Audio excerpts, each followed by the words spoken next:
Well, I wanted to conclude this series on World War II and the Depression, and this entails that we have to discuss the death of Roosevelt, which is an extremely important, possibly the most important factor in the end of the Depression. Now, it's well known that Roosevelt was crippled, and what is not well known is exactly how infirm he was. There are very serious questions and legitimate questions about his ability to govern when he was re-elected in 1936.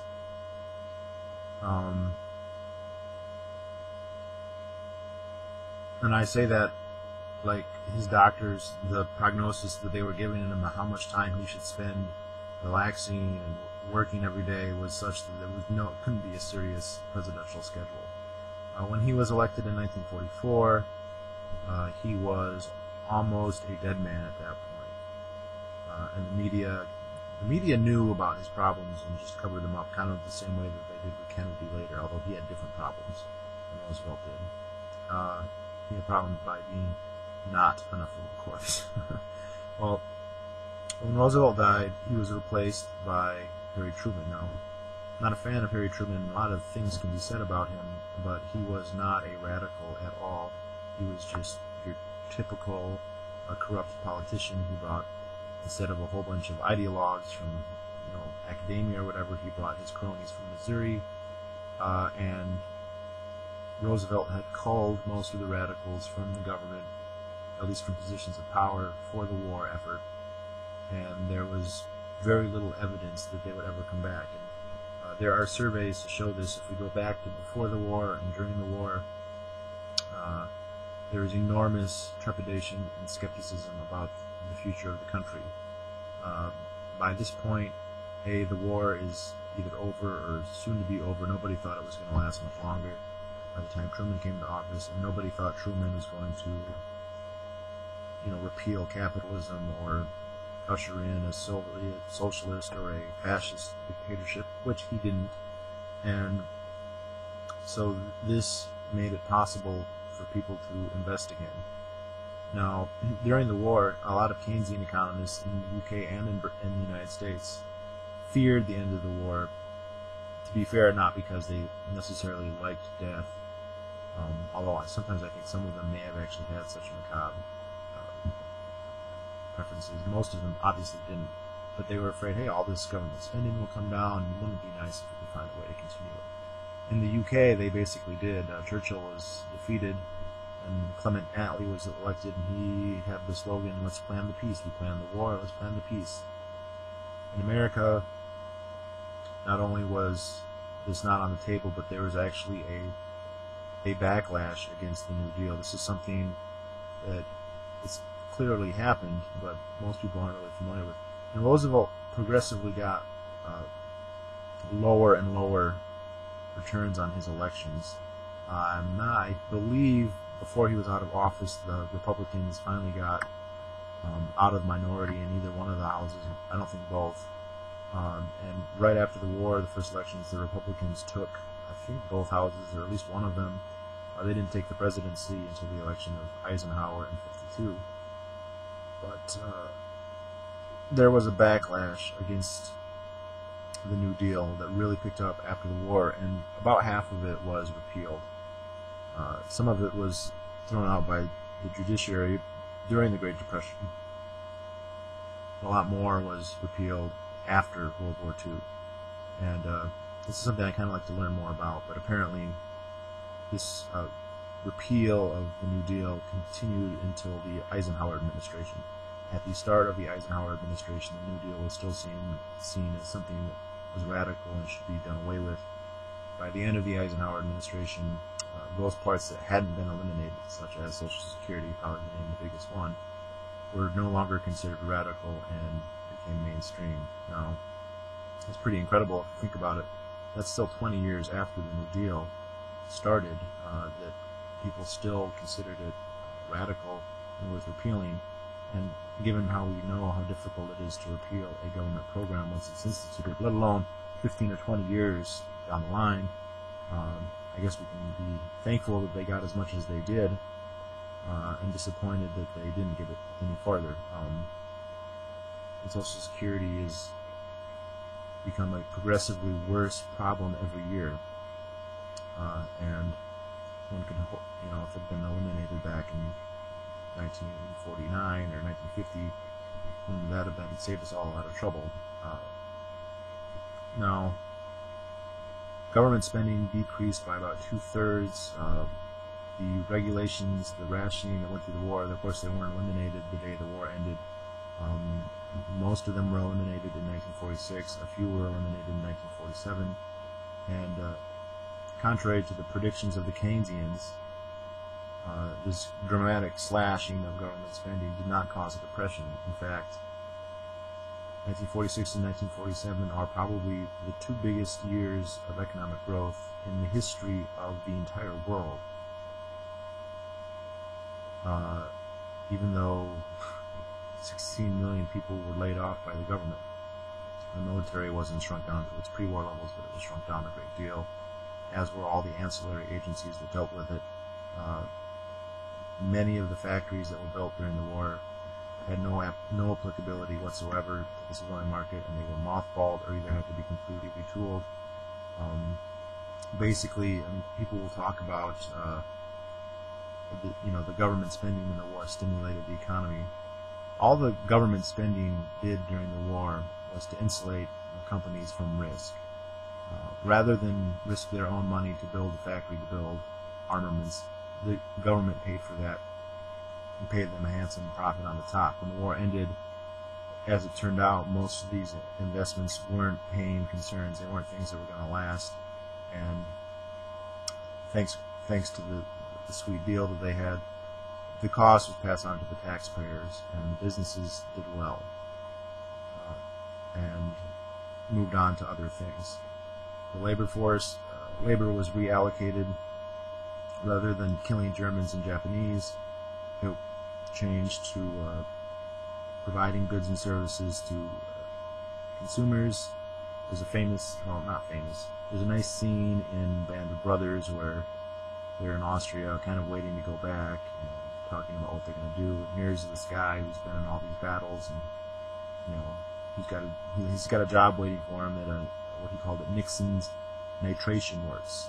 And at some level that seems kind of mundane, but on the other level, now instead of killing people and risking his own life, he'll be attempting to fill the will to make people's lives better. And this is an enormous improvement over what he was doing before. I don't care if he had a job or not. People saying they just got jobs. They're in a position where they're not helping anybody. They're risking their own life, and they're hurting other people and destroying things. So, the Depression definitely ended after World War II. It definitely ended, you could say, 1945. I tend to say 1946-ish about. That's when the standard of living, it shot way up. It passed the pre-war levels pretty quickly. There was a mild recession late in the 40s, but we don't even remember it, basically. And it was overall very good that the war ended and allowed the Depression to also end. Again, the Keynesians have a lot to explain. Whenever I'll say this, they'll say, well, the World War II ended the Depression, and there'll be some debate.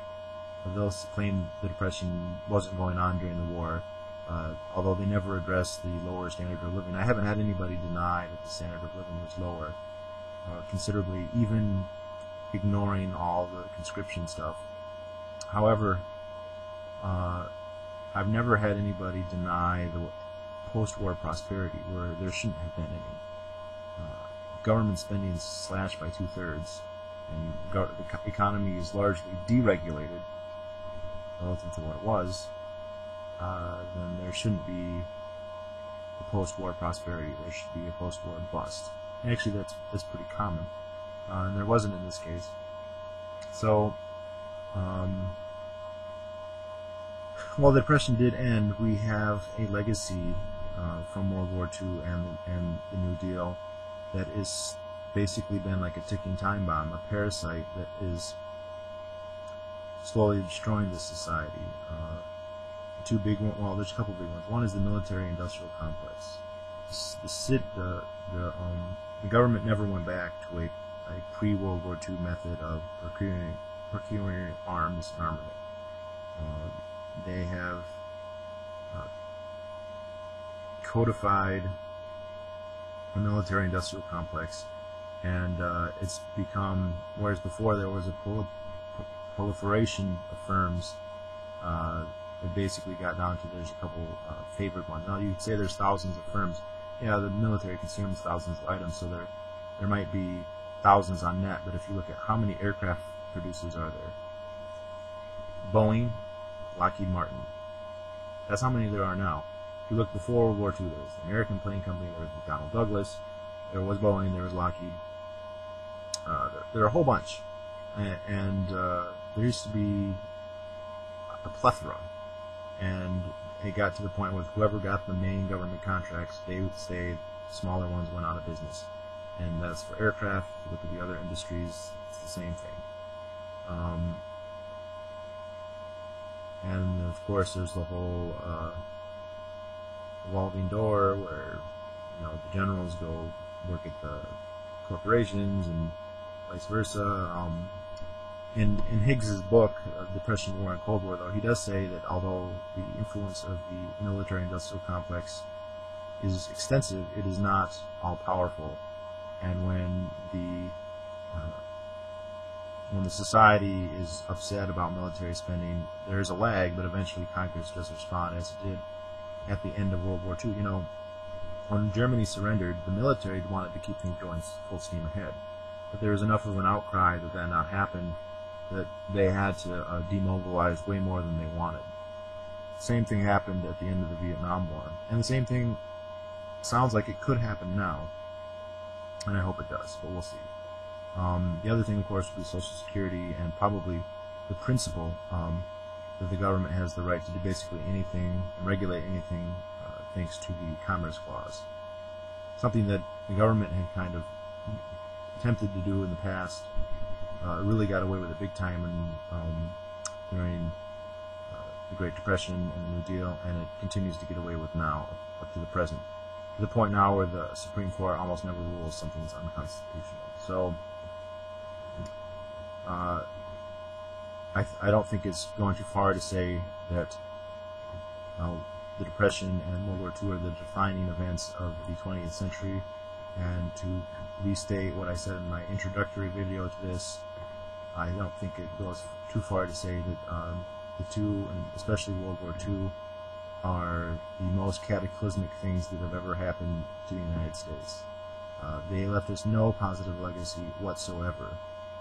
In fact, and the ancillary problems go much beyond what I said. We basically, after the war, began subsidizing the British and French empires, which began to fail at this point.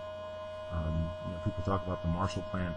We were building dams and schools and military bases in Mali and Ghana and Kenya and Malaysia, and significantly in French Indochina, which most of us would know as Vietnam. Our government went in and basically decided to pay for the French and Spanish, or French and English empires, because they didn't feel like paying them for them anymore. A good source on this is The People's Pottage by Garrett Garrett.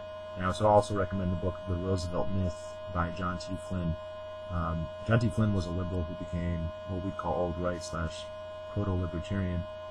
Garrett Garrett, I don't know how you would place him, but The People's Pottage is a short book, but it's really good. And he, even though he died in the early 50s, he basically exactly predicted the attitude of the imperial American state.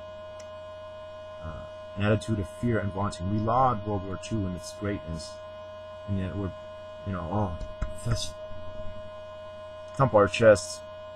Go read a Stephen Ambrose novel, and I call them novels. They're said to be history books. They're just nationalistic propaganda pieces about World War II. Oh, aren't we great? We never lost a war. How many times have you heard that? That's the most ridiculous thing I've ever heard. And yet we're trembling because of Al-Qaeda in Iran. So, horrible legacy World War II left us with.